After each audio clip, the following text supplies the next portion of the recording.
In this short video, I'll show you how to connect your Stripe account using N8N. Firstly, in order for us to connect a Stripe account, you need to have it verified and have its API credentials. You can access your API credentials at the Stripe dashboard. So for us to utilize the workflow, what we can do is use templates provided by the N8N community. To access the templates at the left side, at the bottom, there's templates. Go ahead and press that, and it will redirect you to a new tab.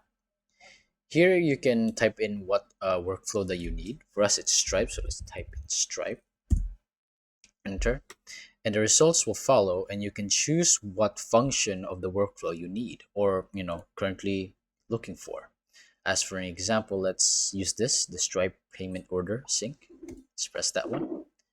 And this template will provide you its step-by-step instructions and how to do it.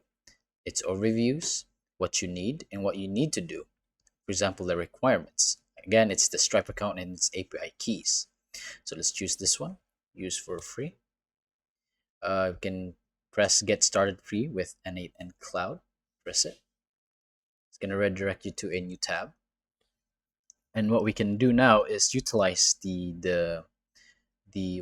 utilize the workflow basically. As you can see here, it's asking for a new credentials. You can just press create new Stripe credentials. For now, I'll skip it so we can see the workflow. There we go. Now for us to connect our Stripe account, basically we need to double click the node where the Stripe is for this one.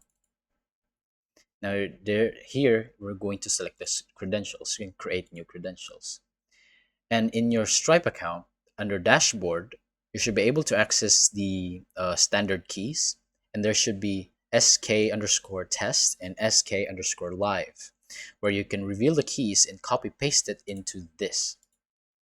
So now you know how to connect your Stripe account using N8N. You can watch this playlist if you ever get stuck with this problem.